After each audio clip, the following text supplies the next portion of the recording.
ልጆቼ ያስቱ ማስታወሻ የቀረኝ ብቸኛ ልጄ ኪሩ ብቻ የልጄን አደራ ክብሮሜ ላንተ ሰጥቻለሁ።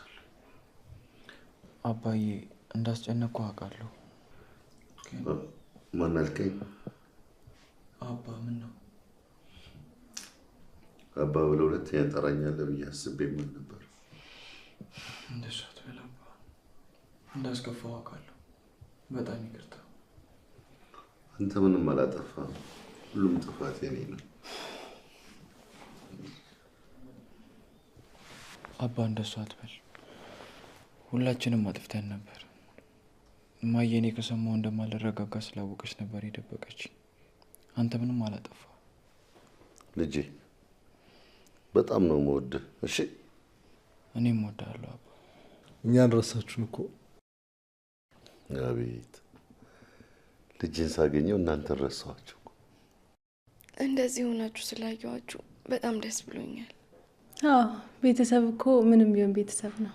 በቤተሰብ ውስጥ መሰበረኛ ብቻ ነው ብለን ካሰብን ለሌላኛችን ጸጸትና ብቸኝነትን እንደዚህ ስሜት እናጋባለን። አዎ ኪራይ፣ ሁላችንም አጥፍተናል። ስለዚህ ይቅር በለን። በፍጹም ከእናንተ የሆነ ምንም ጥፋት የለም።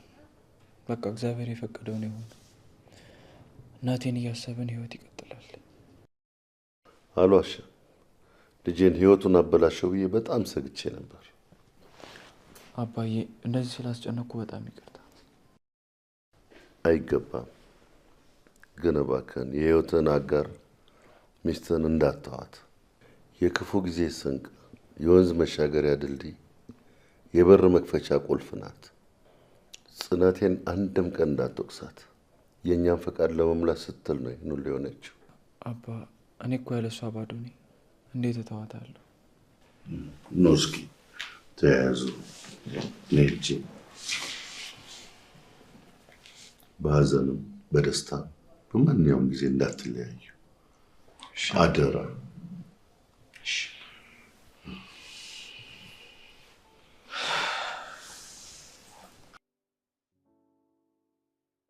እረ ተመስገን ነው።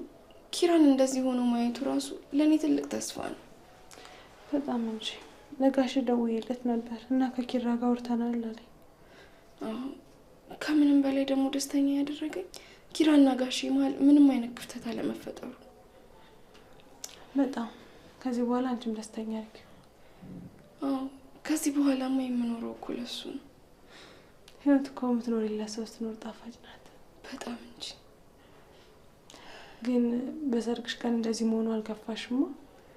ያው ከሞት የሚያመልጥ የለም። የሆነው ደግሞ ፈጣሪ ይሁን ያለው ነገር።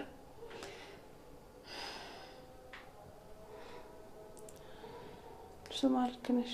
ምንም ማድረግ አንችልም። አዎ በቃ እሱን ተይው፣ አሁን እንርሳው። እሺ ተውኩት።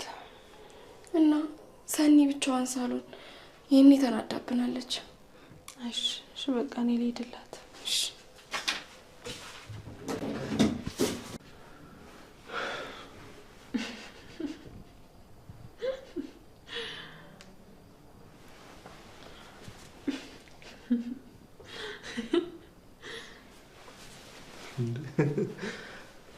ለብቻ መሳቅ በህግ የተከለከለ ነው።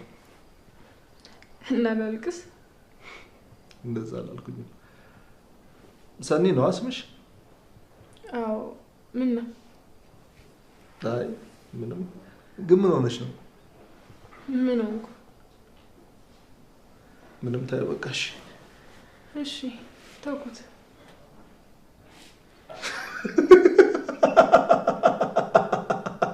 ወይ ጉድ! ምን ነው እንደሚያስቅ? አይ ምንም። የመልስ ምት መሆኑ ነው። እንደዛ ነው።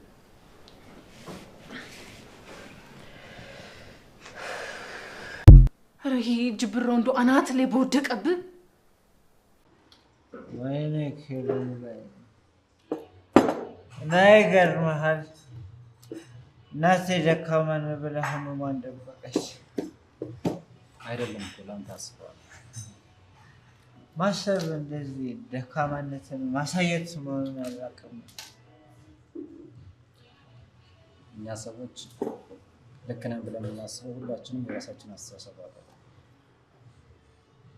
ታውቃለህ አባቴ 3 ዓመት ሙሉ እናቴን ሲያስታምሙት ምንም እንዳልተፈጠረ መቶ አጫውቶኝ የለም። እስቲል ሆስፒታል ስትገባ እንኳን አያቴ እንደታመመች አድርገው ነበር የደበቁ። ብቸኛ ልጅ ነኝ ነበርኩ ማለት በስተርጅና ወለዱ። ደግሞ ምንድን ነው የምታወራው? ነበርኩ ስትለኝ ነው። ቆይ ሲጀመር አንተማ ለምንድን ነው እንደዚህ እያወራሁ ያለሁት? ቅዱስ እባላለሁ። ብዙ ጊዜ ህመማችንን ለማያቀን ሰው መናገር ይቀለናል። የሚያቀን ሰው እየገመተ ስለሚሰማን ለማያቀን ሰው ማውራት ይቀለናል። ማነህ? ምንድን ነው? እንደ ምቾት አሁን ይጨመርላ። እንደዚህ ሰከሬ ራሱ እንድጠጣ ታበረታታኛለህ? ምን ነው መቼም እንደሚኖር ሰው ጨጓራዬን ብለህ አስበህለት አይደለም? ምን ማለት ነው? ቀላል እኮ ነው። አንተ አሁን ሬሳ ሆነሃል። ቅድም ባሊዝክ ኖሮ ይሄኔ ሞተህ ሬሳ ነበርክ። ስለዚህ ለእኔ አሁን አንተ በቆም የሞትክ ሬሳ ነህ። ታውቃለህ እየሰደብከኝ እኮ። እንዲህ ራስህ እኮ ነው እንደዛ አንድ ላይ ያረከኝ። እና እኔ ነኝ የቁም ሬሳ በለኝ አልኩ። ምን ነው መቀበል ከበደክ? ራስህን ብታጠፋ ኖሮ እኮ ሬሳ ነበርክ። አይ በቃ ዜጋ እናውቁ። ምን ያስቃል? ቅድም ራሱን ሊያጠፋ የነበረ ሰውዬ አሁን ለምን ተናገርከኝ ክብሬ ተነካ ብሎ ዘራፍ ይላል። እንደዚህ ስላልከኝ መኖር የሚያጓጓኝ መሰለኝ? በደንብ ነው የሚያጓጓ።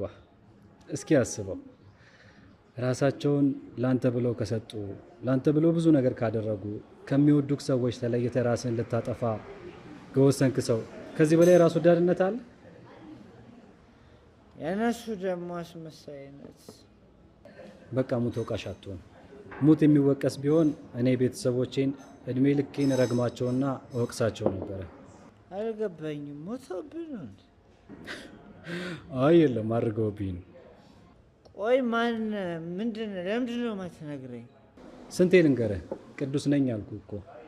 ያው ስሜ መኖር ያልቻልኩ እርኩስ። ለምን እንደዛ?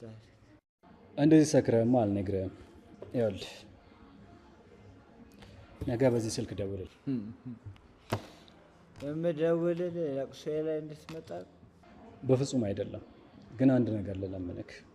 ምን? ነገ 10 ሰዓት ላገኘህና ከዛ በኋላ የፈለግከውን ትወስናለህ። አሁን ወደ ቤት ውሰደኝ። መኪናዬን ነዳጅ ጨርሳለች።